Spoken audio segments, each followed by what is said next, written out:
Hello students, आप लोग सभी का स्वागत है मेरे YouTube channel the career endeavour में। स्टूडेंट्स, आज हम आपको बताने जा रहे हैं flow sheet of metallurgy. Students, पिछले जो वीडियो है उसमें मैंने आपको बताया था कि मेटलर्जी क्या होता है और टाइप्स ऑफ मेटलर्जी क्या होते हैं और मेटलर्जी में कौन कौन से प्रोसेस इन्वॉल्व होते हैं, उसी का हम बताने जा रहे हैं यहाँ पर फ्लो शीट।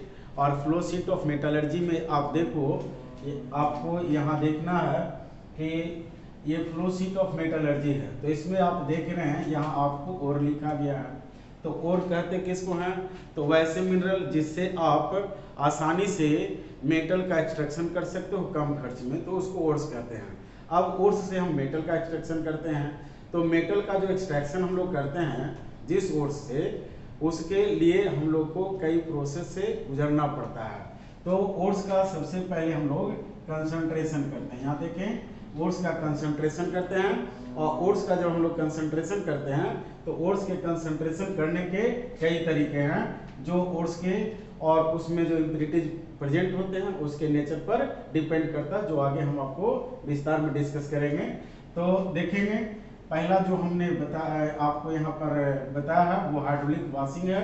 उसके बाद आप देख रहे हो दूसरा जो है वो मैग्नेटिक सेपरेशन है, तीसरा फ्लोटेशन प्रोसेस है और चौथा लीचिंग है। अब स्टूडेंट्स, ओर के कंसंट्रेशन करने से जो आपको ओर प्राप्त हुआ, जिसको हम लोग कंसंट्रेटेड ओर कहते हैं। ओर का जब हम लोग कंसंट्रेशन करते हैं तो ओर्स के कंसंट्रेशन करने पर हम लोग को कंसंट्रेटेड ओर प्राप्त होता है। दैट मीन्स इस कंडीशन में जो कंसंट्रेटेड ओर होगा इसमें इम्प्यूरिटीज बहुत हद तक कम हो जाएगा। अब देखो, कंसंट्रेटेड ओर का अब हम लोग क्या करवाते हैं? रोस्टिंग करवाते हैं, कैल्सिनेशन करवाते हैं, स्मेल्टिंग करवाते हैं। ऐसा करने से क्या होता है, ओर्स जो होते हैं वो चेंज हो जाते हैं ऑक्साइड्स वगैरह में। ऐसा आपको ध्यान में रखना है। उसके बाद देखो, कंसंट्रेटेड ओर का रोस्टिंग करवाते हैं, कैल्सिनेशन करवाते हैं और स्मेल्टिंग करवाते हैं। तो देखते हैं हम लोग स्टूडेंट्स आगे रिडक्शन प्रोसेस। तो स्टूडेंट्स, आपने देखा कि जो कंसंट्रेटेड ओर था उसका मैंने रोस्टिंग करवाया, कैल्सिनेशन करवाया, स्मेल्टिंग करवाया। तो कैल्सिनेशन के द्वारा, रोस्टिंग के द्वारा और स्मेल्टिंग के द्वारा जो प्राप्त आपका जो ओर्स है उसका अब हम लोग रिडक्शन करवाते हैं।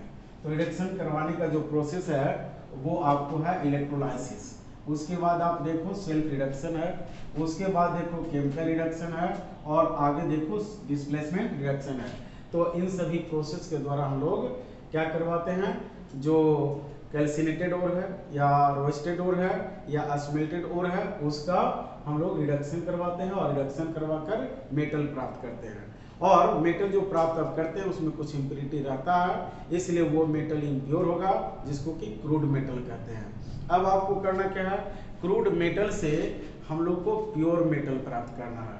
और प्योर मेटल प्राप्त करते हैं अगर क्रूड मेटल से या इम्प्योर मेटल से, तो उस प्रोसेस को हम लोग कहते हैं रिफाइनिंग या प्यूरिफिकेशन। दैट मीन्स रिफाइनिंग और प्यूरिफिकेशन के द्वारा आप इम्प्योर मेटल से प्योर मेटल प्राप्त करते हो। तो इम्प्योर मेटल से प्योर मेटल जो प्राप्त करते हो उसका भी प्रोसेस है और वो निर्भर करता है मेटल और इम्प्योरिटी के नेचर पर।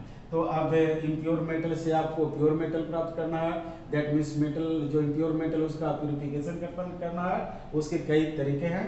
जो सबसे पहले देखो ये डिस्टिलेशन है, उसके बाद आप सेकंड देखें लिक्वेशन, उसके बाद इलेक्ट्रोलाइसिस, इसके बाद आप देख रहे हो जोन रिफाइनिंग प्रोसेस, इसके बाद आपको देख रहे हो यहाँ मॉन्स प्रोसेस और यहाँ देख रहे हो वॉन ऑर्कल प्रोसेस। तो इन सभी प्रोसेस के द्वारा इम्प्योर मेटल को हम लोग प्योर मेटल में कन्वर्ट करते हैं और इम्प्योर मेटल से प्योर मेटल में कन्वर्ट करने का जो प्रोसेस है उसको हम लोग रिफाइनिंग या प्यूरिफिकेशन कहते हैं। अब ये जो मेटल आपको प्राप्त होगा वो प्योर मेटल होगा और इसी को आप कह सकते हो कि अगर बहुत ज़्यादा प्योर है, इम्प्योरिटी बहुत कम है, तो अल्ट्रा प्योर मेटल कहेंगे। तो स्टूडेंट्स, इस वीडियो में यहीं तक, मिलते हैं फिर अगले वीडियो में।